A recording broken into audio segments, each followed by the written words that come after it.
Hello, everyone. Welcome to episode 19 of the Brandon Adams podcast. I have with me an absolute legend. Jim Grant is the author of many books, including most recently Bagehot, The Life and Times of the Greatest Victorian. So Jim, this title, it refers to a quote by Jacques Barzun. Does it also accord with your personal views that this is the greatest Victorian? He is the greatest financial journalist who wrote in the 1860s and 1870s, and in competition for the title of the greatest Victorian. That I gave a talk about Bagehot in connection with the rollout, if that's the word of this book, and afterwards somebody came up in a kind of in a bit of a snit and said, Darwin. And I said, it's not I didn't make this claim. I said rather self-defense. Actually, the laurel was conferred by the historian G.M. Young, who wrote the most marvelous history about Victorian England, about 150 pages, I guess. And as a piece of writing, it is unsurpassed by almost anything. But G.M. Young judged that Bagehot was the greatest Victorian. And I don't know about that title, but I can vouch for the fact that it's not by itself a great marketing push for a book, not by itself. Now, he was what you called a first draft writer. Yes. So that is quite different from the standards of today. And as a very thorough reader of Grant's Interest Rate Observer, I can say most definitely that it's not a first draft copy. So do you envy that? Absolutely. I spend about 103% of my time rewriting stuff. I sit in front of this keyboard, and of course, I began with a Underwood manual typewriter, as one did, and the evidence of compulsive, somewhat non-constructive perfectionism was there right in the wastebasket. You typed, and the paper was not absorbing the ink as it should. You ripped the paper out of the roller like this. And if you had small children at home, the sound of the increasingly muscular yanking of paper out of manual typewriter began to grate the nerves of the mother and the children. But anyway, the evidence of rewriting was there in the wastebasket. But today, everything's digital. There's no trail. I mean, you can keep writing forever, as some of us seem to do, and you can't. There's nothing staring back at you condemningly from the baskets and asking you mutely, "Are you sure you want to spend these hours doing that?"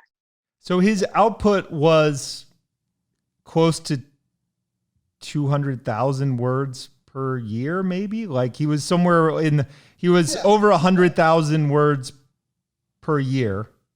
Certainly more. Yeah, because the Economist was then, as is now, weekly.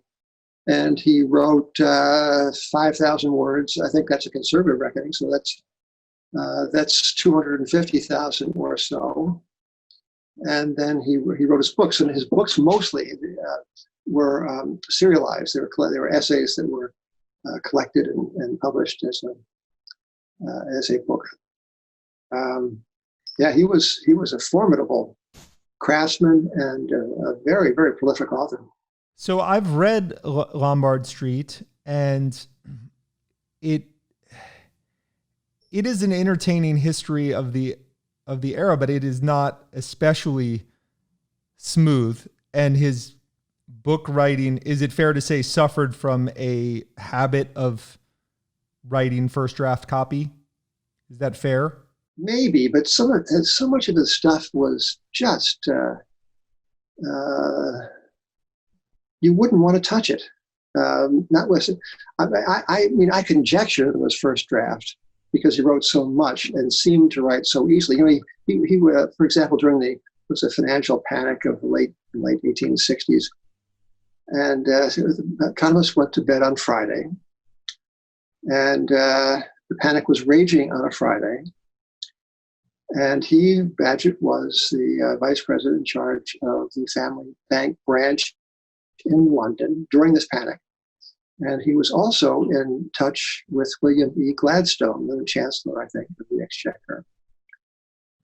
And he wrote a note to Gladstone to brief him on the events of the day, attended to his own family bank, and wrote, 1,500, 2,000 words for The Economist, all without having a nervous breakdown. Now, I don't know about you, Brandon, but I reckon that a formidable day's work. So I conjecture that he wrote easily and well without repeated trials of making something better. I think he was the kind of guy who drafted in his mind, and his fingers merely transcribed what he had already thought. That was Bagehot. It's not me. Perhaps it's his or it is not you, but it's a very desirable trait to bring through life if you are in the business of writing against the clock. So you mentioned his contemporary William Gladstone, and Gladstone had an Iron Man constitution, like a very Victorian constitution, and was an epic worker. You say Bagehot had some of this quality himself.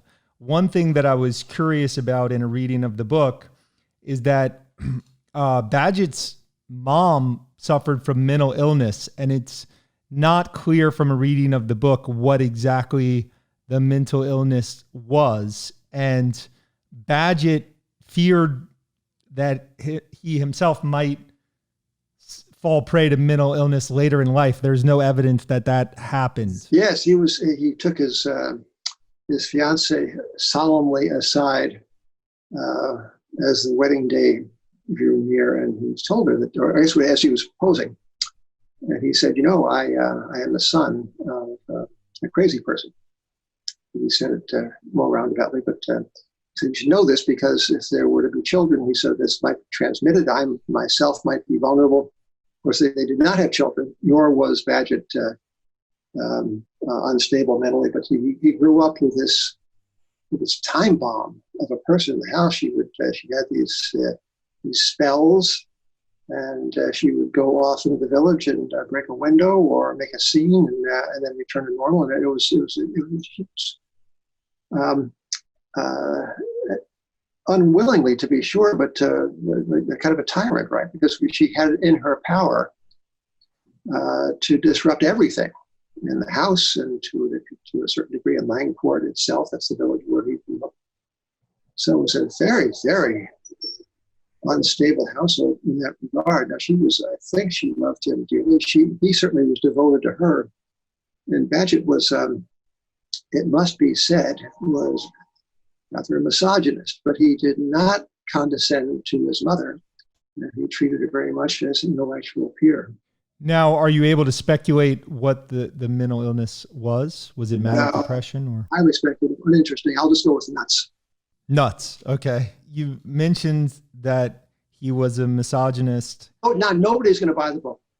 I said it first, but you needn't have said it second, Brandon, because this is not doing the commercial project any good at all. In fact, we might be canceled right now. With regard to Bagehot's emotional construction, one impression that I came away with in the book is that he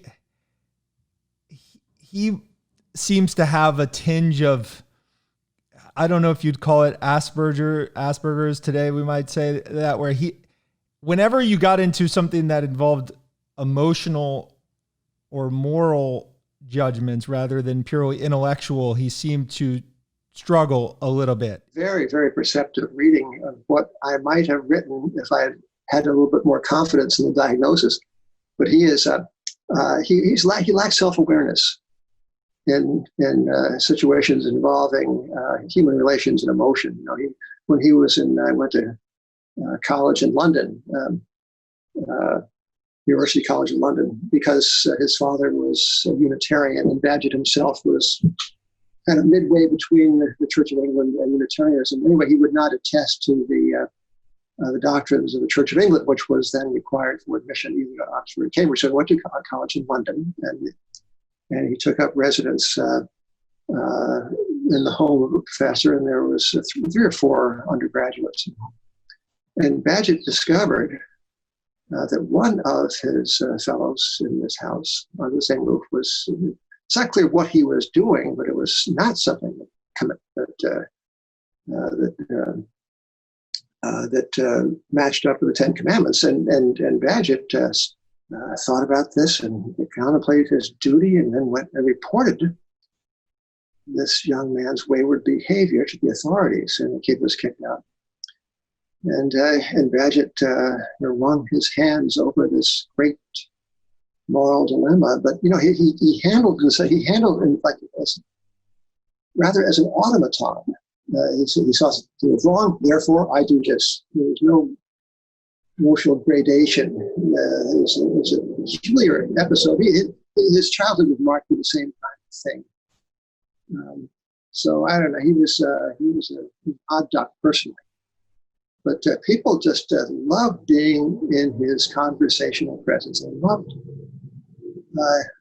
exchanging ideas with him. He was not the kind to, as Dr. Johnson was, his famous 18th century man of letters, to talk for victory. There was nothing about the domineering, overbearing intellectual in Bagehot in conversation. He would listen and he would charm. But he was, other than that, he was a very, very unpolished social being. Another moral failing that he had from the perspective of today was he had a very accepting view of slavery. And part of it was he valued the life of the mind so much that in some of his writings, he approved or he accepted slavery because it allowed time for reflection, which of course strikes us today with horror, but that was the view in some of his writings. And I found it quite interesting that he thought that the Confederacy was going to win the Civil War until quite late in the day. Right, pretty much up until Appomattox. But he was a man of his time. I think he did very well by qualifying Bagehot's attitude with the phrase "as seen from the present day."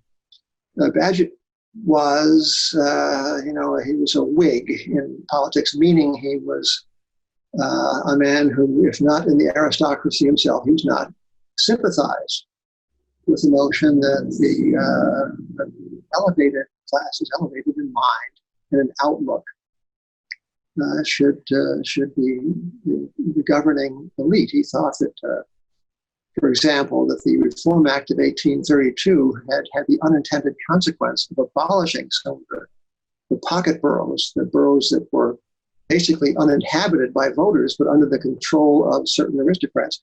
The Reform Act of 1832, by liberalizing the franchise, by bringing more people into the British electorate, and by cutting away some of the aristocratic dominance, he thought that this had the unintended and adverse result of stripping the House of Commons of its intellectual fiber. And he was a snob, and he would, when he went to, he was in his early days out of college, he went to France, and he happened to chance upon Louis Napoleon's revolt. I've forgotten the year now, 1848 was it? See, Brent, I wrote this book about 3 or 4 years ago, and already I am losing the thread. So, but anyway, in Paris, Bagehot filed a fabulously accomplished series of dispatches for Unitarian Weekly, and he wrote about the revolution from the point of view of Napoleon. He sympathized with Napoleon and wrote against, to the horror of the Unitarian readers, he wrote against the aspirations of the democratic forces that Louis Napoleon was trying to crush. And he would write with Bagehot about the starvable classes. Now, Granted, that's not something that would pass the New York Times copy desk today. You do not say these things. So Bagehot had in mind that there were certain classes in society that were simply better. They were better educated. They had a loftier view of things. They could see a little bit from the outside the present moment. They had leisure to do so. They had money and time and culture. And the readership of The Economist at the time was around 4,000, a very influential readership, but a small readership. He never really sought to increase it. I think he wouldn't have minded had it, but it was like 3,700, and it was like 3,700 for decades after Bagehot left. All of the journals for which he wrote had these tiny circulations. The intellectual and financial circles in which he moved were intimate ones. The City of London was small. The intellectual cohort that delighted him, and which he in turn delighted, that was small one too. And I think the Economist, when this book came out last year, we said the footnote had a circulation then of 1.1 million. Who knows what it is today? Maybe 500 million or something.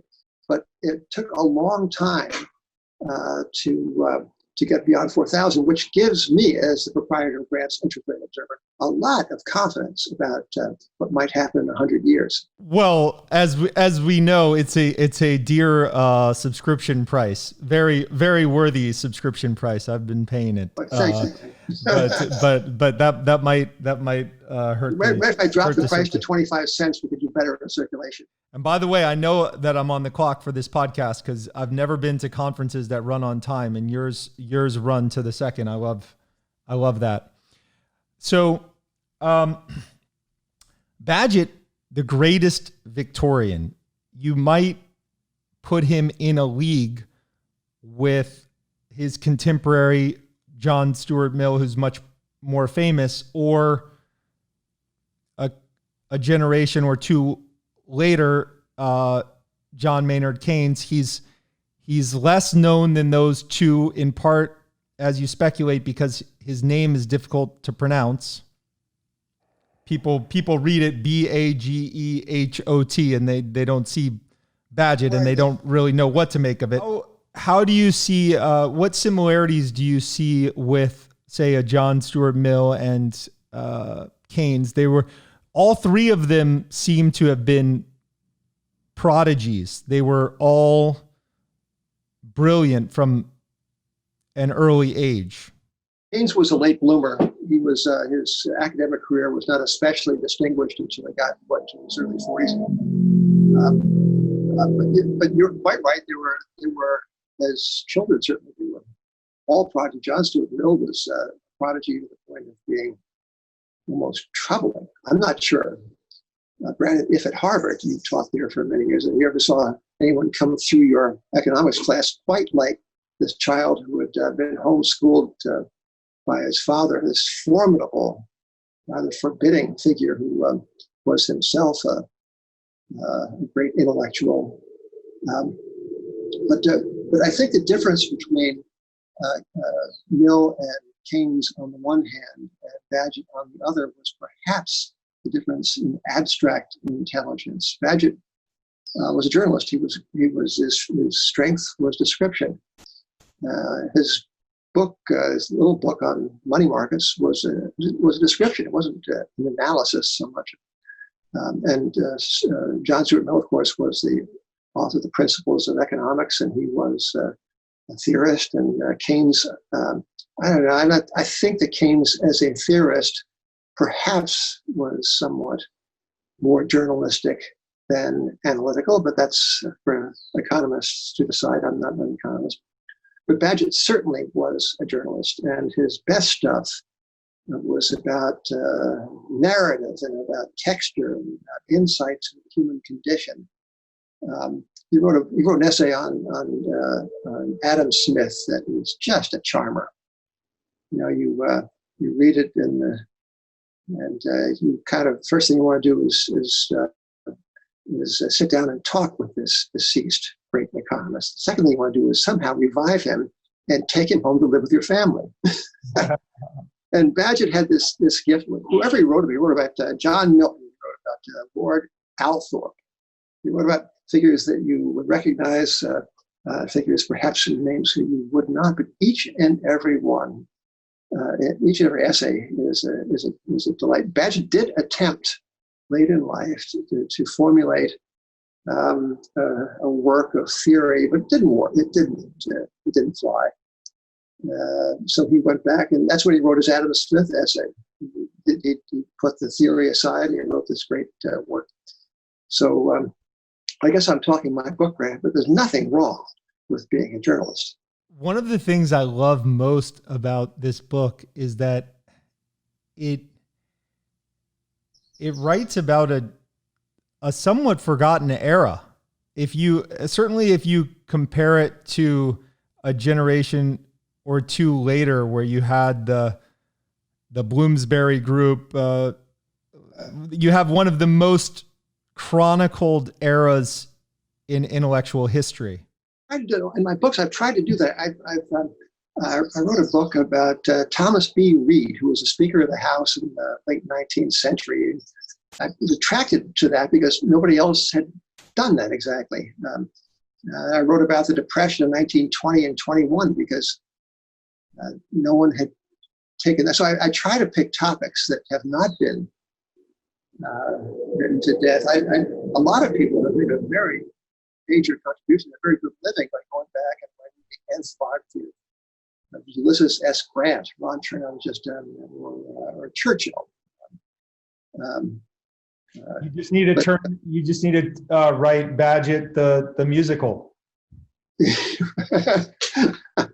Yes. Well, maybe Michael Lewis will take this up. He could make something more commercially viable out of it than I was able to do. So one of the more entertaining chapters in Bagehot is the chapter that chronicles his political race. And this gets to him having some emotional blind spots. He was recruited essentially to run in this race that turned out to be quite corrupt. How did you learn about this far gone race? Well, that was clearly in the record of his collected works. We had to do a little bit more digging to get some of the better details. But so this I think he made several attempts at entering Parliament, and the one we're speaking about has to do with an election in Bridgewater, which was a notoriously corrupt constituency in the West Country of England. And so the Liberal recruiters came to his home in London and said, "How about running?" And he said, "Oh, yeah, I like that."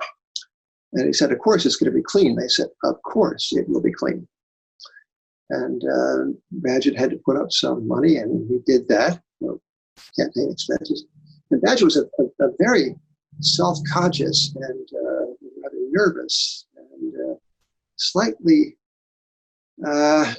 unpresentable figure on the stump. He had tried to run for office earlier in Manchester. He was basically laughed off the stage by the stilted way he met the crowd that was not entirely friendly. So this was years later in Bridgewater. And so there comes the day that he arrives to meet the voters, and he does. He gives a speech that is kind of credible. And so they have a demonstration, and then comes election day. So he gets up and with his handlers moves around town to rouse the voters and to urge them on to the polls. He's running against the Conservative. Now, the Conservatives had no scruple against bribing the voters. They did it openly and successfully. Bagehot had given a rousing address against corruption, but he saw out of the corner of his eye that his handlers too were handing out gold sovereigns to would-be on-the-fence voters. Bagehot saw this, but he didn't know what to do about it. And what he did not do was remind his handlers they ought to save the ammunition not until the very end of the day, but towards the close of the day. So they wound up with a lot more gold sovereigns to bribe than when the election was over. So they got out-marshaled, they got out-foxed. So Bagehot loses by, 17 or 20 crooked votes. And so, that's disappointing. And then, insult to injury, he has got to reimburse his handlers for the money they illicitly distributed. So what to do? So anyway, he decided, yes, he would not make a scene. He would reimburse these crooks, these incompetent crooks, and that's where the matter seemed to end, except it didn't. There was a parliamentary investigation into this notoriously corrupt borough, Bridgewater, and Bagehot had to give testimony. And he did, and his testimony was, I'm not sure how you read it, Brandon. I read it as being, again, kind of unself-aware. And he left himself open to mocking attack against his own evident hypocrisy and his law-breaking, because what he did was, in fact, illegal. He escaped with his reputation basically slightly tattered, but more or less intact. But that was kind of pure Bagehot. He made these speeches, and they were okay, but not quite stump-worthy. And he sees with a blind eye what is happening. He doesn't move to intervene, nor does he move to improve their allotted electioneering by doing something a little bit more intelligent with the tactics. So it was a sad chapter in his life, but it was a not a typical one with respect to his own emotional IQ. So he was clearly a genius in all matters financial. Speak a bit about his background. He had the extended family business Stuckey's, which was quiet but also highly successful. The family bank, Stuckey's Banking Company, his uncle was the great mover in this. But Bagehot was born in 1826, and through each of the successive decennial panics in the 19th century, there was one 1825, 1837, 1847, 1857, 1866, and so through each of these, Stuckey's Banking Company sailed regally through. And for the financially hip listeners to this podcast, Brent, I will say that this bank earned on its stockholders' equity, that is what the stockholders put into the institution, it earned a rate of return sometimes in excess of 40%. 40. Now, nowadays, if you earn 12 to 15, you were thought to be doing very well. So Stuckey's was not especially well capitalized to look at it, but it was very adept at making good loans. And anyways, this is his financial background. So Bagehot brought these experiences and these prejudices into his thinking about commercial and central banking as well. He was the author, was Bagehot, of the dictum that in a crisis, a central bank ought to lend freely at a high rate of interest against sound banking collateral and to solvent institutions. That was what he prescribed. And these maxims have come down to us through the ages, through these 100 plus years. And the central bankers love to invoke Bagehot's name when time comes to go in and rescue Wall Street or rescue the city of London or the Tokyo financial community from more or less self-inflicted wounds. But the central bankers don't say that Bagehot was a stout defender of the gold standard, entirely a non-believer in the institution of unsecured paper money, and that he probably would not have approved of the things that central bankers nowadays do in his name, although, of course, you can't be sure about that. But I'm guessing that Bagehot would, wherever he's sitting, I suppose he's in heaven. He's in heaven, right? Yeah, of course.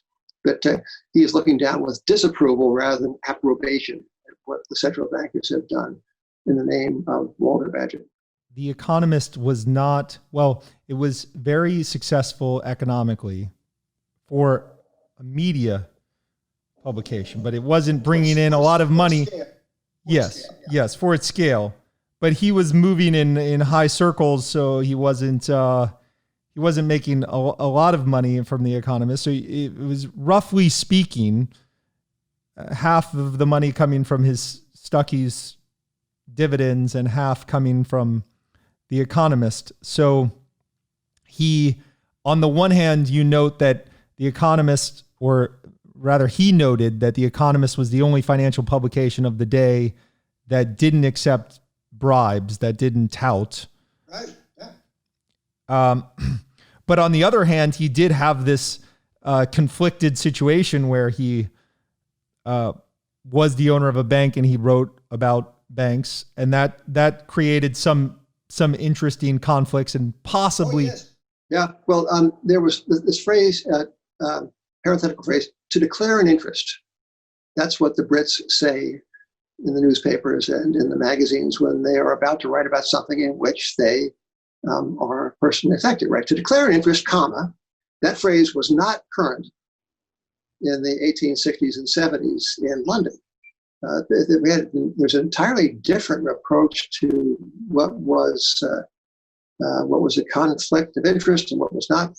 Bagehot, advised William E. Gladstone, the great statesman, on banking policy. Such policies would have affected Bagehot's own bank very directly. And Bagehot didn't think that there was anything wrong with that. Gladstone seemed not to mind either. I think both of them understood the other's point of view. But the life that Bagehot led would not have been permissible today, professionally permissible today. You could not be an advisor, as Bagehot was, to the prime minister, while also running a financial journal, while also managing the London branch of the family bank. That particular trifecta would be disallowed. But it makes for a very good copy. Bagehot was Gladstone's confidant, and for the most part, their views aligned.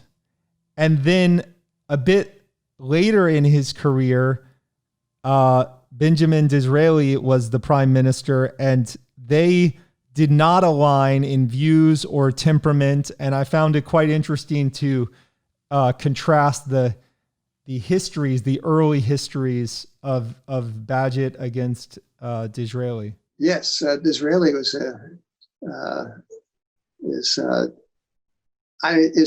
he comes down through the generations, at least to me, as one of the most altogether enchanting figures in Victorian England.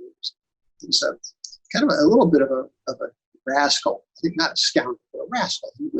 He quit his legal training as a young man to go write purple marketing copy for South American mining promotions, which was not such a bad prelude to the career as a novelist, which of course Disraeli also was, but a curious prelude to a career as the Chancellor of the Exchequer, which Disraeli also became. But I think what most irked Bagehot about Disraeli was Dizzy's proclivity for changing his views. He changed parties, he changed views on, for example, on electoral reform. He was not easy to pin down. I think Bagehot wanted him to be a little bit less of a weather vane than he was. And in financial affairs, Bagehot was very conservative throughout his life. Maybe he spent a little high relative to income. Well, I think his wife Eliza was the spender of the family. Bagehot had a reputation among his friends for being he was so tight you could hear his pants squeak. No, what was his phrase? I think that the phrase in American contemporary culture was he wouldn't pay a nickel to see an earthquake. But Bagehot was, as they say in New England, to round out the series of analogies, he was close. That was the phrase for being cheap in New England. But that was Bagehot. He was also not a speculator or an investor. People who in financial journalism write about investing all the time, and a lot of them quit financial journalism for the adventure of starting a hedge fund or in putting money up at risk. it's like fantasy sports. It's people want to take a risk and maybe make some money. Bagehot was seemingly immune to this. The only stock that he is known to have held was Stuckey's Banking Company, and he did not write about securities as was Grant's does. He never undertook security analysis. I found the whole thing rather off-putting and somewhat venal. So the Economist was maybe the circulation might have been higher if Bagehot had been a little bit more down in the muck of calling out different companies for either a bullish vein or a bearish vein, but that was not Bagehot. But the Economist, their circulation did fluctuate with the cycles. Yes, and it became very still. This is no growth, kind of grinding along at just about break even in the long years after the over-end Gurney panic of the late 1860s. That happens to the best of us sometimes, Brandon. If you're going well and circulation's rising, then wouldn't you know it? The world changes, and people no longer care to pay the same price to read the same great stuff. It just happens. It happens to the best financial periodicals. So Bagehot was up against. I found running a publication with a slightly larger circulation, but nonetheless a small circulation. Well, I found a great. I formed a kind of invisible bond between myself and Bagehot as the head of a small circulation financial periodical. It intrigued me to see the ups and downs of his business life. Well, it serves as a good segue for us to get into recent Grant's interest rate observation. Leave listeners with the idea that you definitely should read this book. It will do a fabulous job of filling in gaps in historical knowledge about this important time. And you mentioned that this story of Overton Gurney. I think that also is one of the most entertaining chapters in the book. It was a generational business, is it fair to say, where the transition among generations did not go very well, and you met? Well, it was Overton Gurney was kind of the Goldman Sachs, cum Morgan Stanley, cum J.P. Morgan of its day. It was on an eminence. Very close to the gods, the financial gods, and it became utterly corrupt, both with respect to business ethics and with respect to its own financing. And it went public as it was dying, and it's a fabulous. Well, Brad, what I came away with, having invested these years in studying Bagehot's life and times, I came away with a new appreciation of human fallibility, without respect to the structural financial backdrop in which humans conduct their affairs. So I'm a kind of a retrograde person with respect to monetary matters. I still hold the tend the flame of the gold standard. I believe that much of what the central banks are doing nowadays is wrong-headed and is worse than that. It's destructive, not constructive. But what I learned over the course of these years of study and writing is that money is not humanity's best subject. And it's not humanity's best subject, whether it's a gold standard, whether it's an intermediate paper and gold regime, or whether it's a pure paper fiat currency system. People will overdo it, they will underdo it, and they will blame somebody else. That is the fact of it. And all of these theories, all of this highfalutin mathematical appendices that the central bankers tack onto their theoretical papers seem to ignore the fact that they are dealing with mortal beings whose approach to large sums of money resembles very much that to the approach of a love interest. And I've come away with the belief that markets are just as efficient as the people who operate in them, and that finance is just as dispassionate and as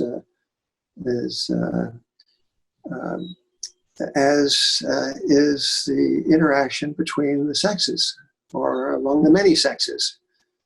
So that's my speech, Brandon. I have become a little bit less doctrinaire on the matter of cause and effect with respect to monetary systems, and a little bit more understanding of human frailty, which I think is damn big-hearted of me at the stage of my career. I think I'm the only person who's read every 2020 issue of Grant's Interest Rate Observer twice. And so I have some questions. Are we running out of time, Brendan? We have 10 minutes. I think we have 10 minutes, and fire away, Brandon. I can answer for all of these things. Okay, that will be the perfect amount of time. So Grant's Interest Rate Observer comes out every 2 weeks.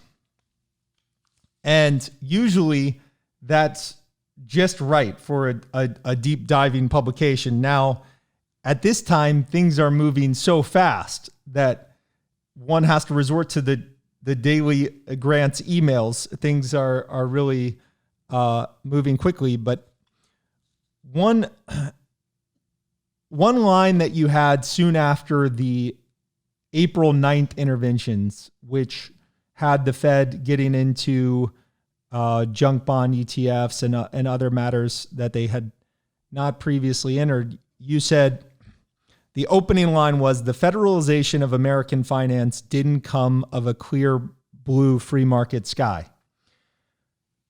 So I love this opening line as prose. I also think that it's interesting that you did note a disconnect where we had been going towards federalization of American finance for quite some time, but then we crossed a chasm possibly with that April 9th intervention, or with all of the interventions of March and April. Imagine kind of an arc of monetary evolution, of financial evolution. And I'll just take I'll just go back 100 years. 100 years ago, the stockholders of a bank were responsible for the solvency of the institution in which they held that fractional interest. And if the bank became impaired or insolvent, they, and not the taxpayers, got a capital call to remedy the deficiency in the capital account. That was it. That's one thing. Then there was no deposit insurance. Then the Federal Reserve did not take it upon itself to intervene to support financial markets. And so that was the situation shortly after the Fed was founded in, call it 100 years ago, call it 110 years ago, before the Fed was founded. So fast forward, and today we have so many of the trappings of socialization, of risk, and people have decided all these things were for the good, and some of us agree, some of us don't. Here they are. So we have, in lieu of the capital call on the stockholders of the bank, we have the FDIC, and we have the Federal Reserve to do extraordinary things when the need seems to arise.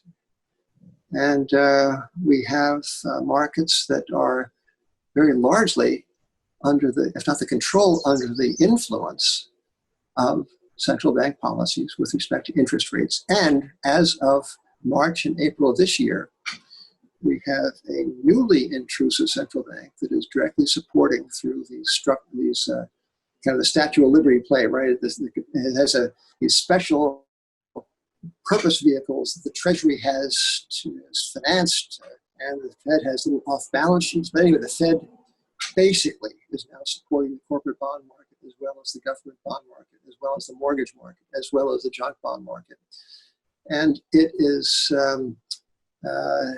is morally supporting the stock market as well through its interventions. It has, through $500 billion worth of currency swaps, led foreign central banks to make dollars available so that foreigners can avail themselves of our bond yields as well. So the Fed has gone from an institution that was the steward of a standoffish kind of gold standard, its founding more than 100 years ago, to one that is kind of up in the driver's seat. That's what I mean by the federalization of finance.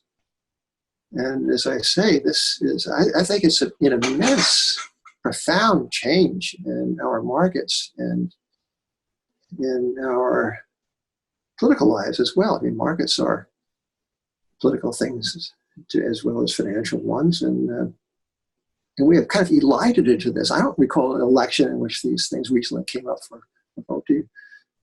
But people through Gallup, at least, have registered their approval of Chairman Powell, and Wall Street itself is happy to have the support of the Fed. If you read the letters of people at BlackRock, for example, they are delighted by this.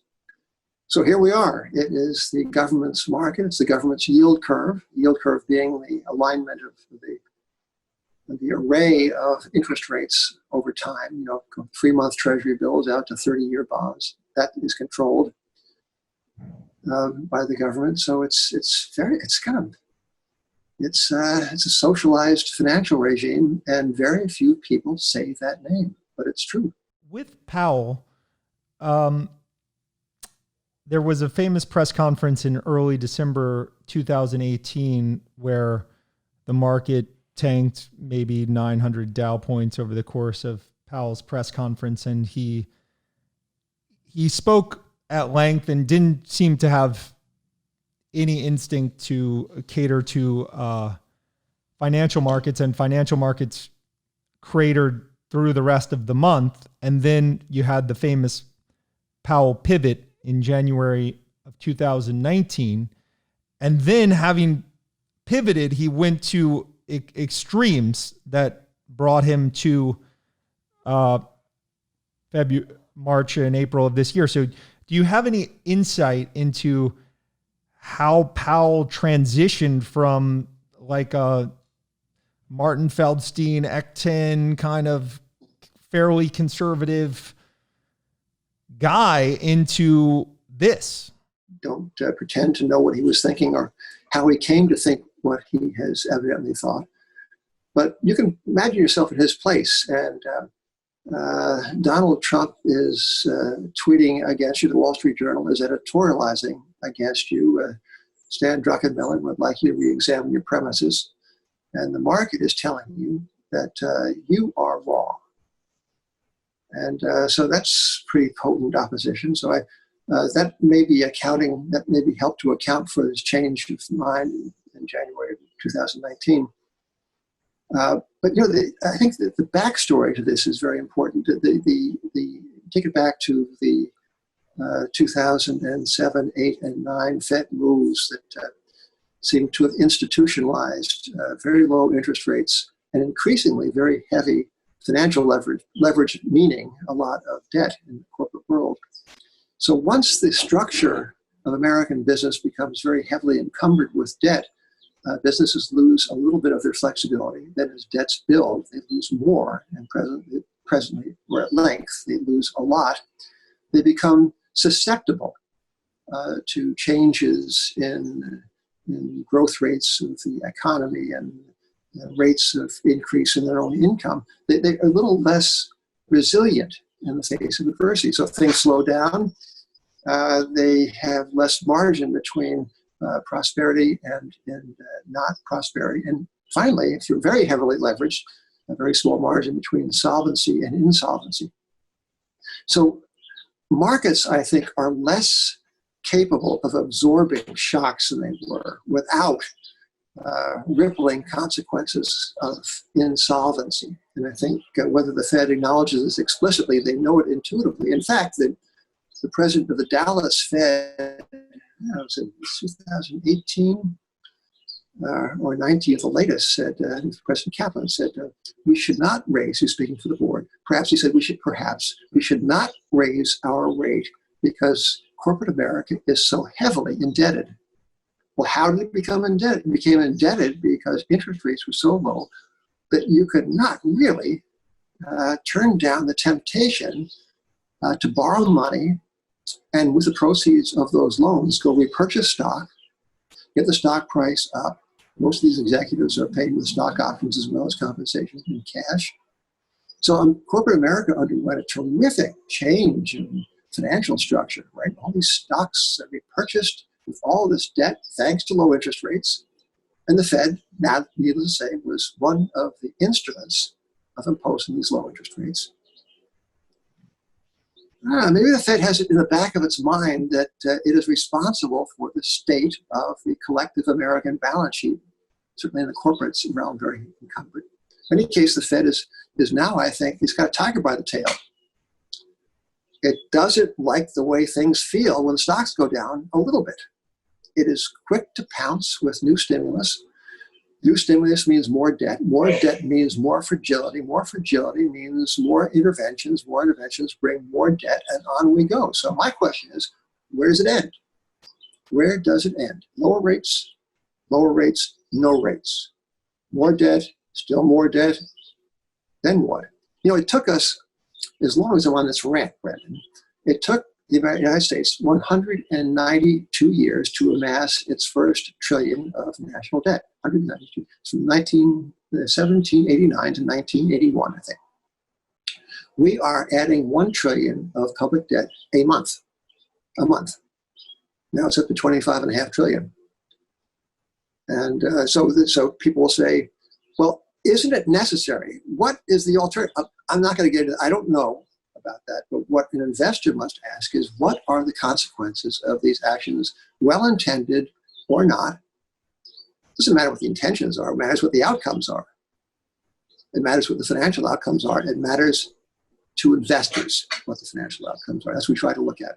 When this first broke, when COVID first broke markets, Grants was surprised by how quickly the interventions came, because everyone had recognized that there was a sort of Fed put on the market, and that they would, well, we bemoan the fact that they do intervene when markets fall.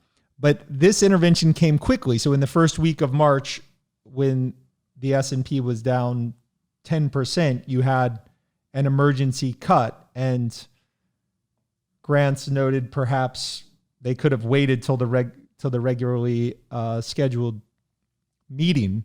And one thing that I found interesting about the April 9th intervention is that you have this asymmetry in action, where in March the markets were declining quickly and they decided to have the emergency cut.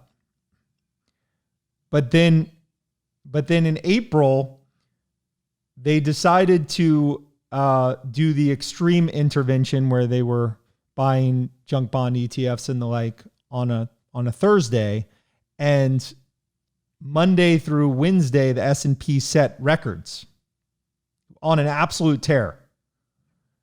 But they don't pull the planned interventions at a time like that. They do not love a bear market. And so people will say, who does? What's wrong with that? The short interest, the bears, can please do something else for a living, but don't come whining to us about things going up. Things going up is good. Things going down is bad. That's the basic approach, I think, to the problem. And one understands that. The difficulty with it is that these prices are in fact prices. Interest rates are prices. And one thing, and you can tell me, you're the Harvard lecturer in economics, but I think that there is broad consensus among economists that price controls are not efficacious. In fact, are unbalanced, highly unhelpful. They distort outcomes. They distort the allocation of resources. And this is kind of an ecumenical conviction on the part of the economics profession. And yet we see the Fed doing what amounts to a regime of price control with respect. Now there's talk about yield curve control, meaning the Fed is going to enter the market to assure that the 10-year Treasury note is, say, 60 basis points, meaning 0.6%, whereas the federal funds rate is 0, like that. So I say that Fed policy has been reduced to an overt, if undeclared, policy of price control, and that the unintended consequences of this price control will consist, among other things, of the across-the-board mispricing of credit risk. And So why is that bad? Why that is bad because companies that ought to go out of business don't go out of business. You can imagine, just think of a forest floor. Is never allowed a forest fire. The underbrush gets thick and at long length, no matter what the intentions of the Forest Service, there is a fire. But the underbrush is so thick and so dry that the fire burns out of control. That's a little bit like what life is like in capitalism when there's no failure. I think that the Fed's well-intended policies on COVID are going to have the predictable, but now unseen, certainly unintended consequence of making things still more fragile, more crisis-prone, therefore more troublesome. Well, I agree absolutely that they tend to make things more fragile and crisis-prone. I also think that they make things more unfair. You have the obvious long asset price inflation as contrasted with what's happened to wages. But also now, just given the extent of the intervention in financial markets, you have just rampant insider enrichment, and it just becomes very political. I highly doubt that it's coincidental that the Monday through Wednesday, April 6th through 8th, was up so much in front of the April 9th intervention. They hardly could have kept that intervention fully quiet given the scale of the plans.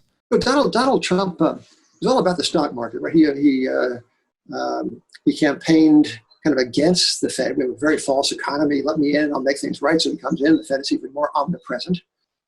I guess omnipresent cannot be more omnipresent, right? So the Fed becomes omnipresent under Trump.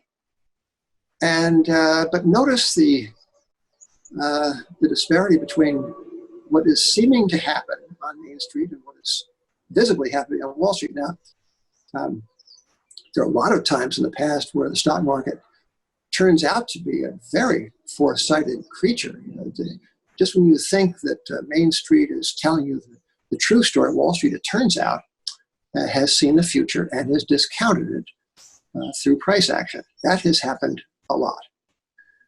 It'll be interesting to see whether that is the case now, and whether Donald Trump in any case is going to be as comfortable campaigning on this fine stock market when so many of people in his base are suffering unemployment and are spending part of their days idling in an automobile in a queue for a food bank. How is the stock market's new high, if that's what it's on the verge of doing, how is that going to play in across broad swaths of America that voted for Trump? I don't know. But it is highly political. Well, we will have to continue this conversation over drinks at the Interest Rate Observer Conference. I would love that, Brandon. I have a lot to say about price controls and yield curve control. I think, unfortunately, it's a necessity of the way that we're conducting policy. There will be a sea of red in every projection if we don't keep the yield curve very close to zero. So I think we will have price control, and it will be ferocious, and that repression will probably lead to an extreme blow up at some point in the future. We'll have to speculate about those things. We know when. We have no idea, but increasingly, one has to worry about a sort of financial singularity where it all happens quite suddenly. We got a preview of that in March. Yes, we did. Well, I deeply appreciate it. I refer everyone to at Grant's Pub on Twitter, and it is a pricey subscription, but I would very, very strongly recommend it. It's the best content out there. Thank you, Brandon. Very high praise from you. I appreciate it. Okay, I will see you soon.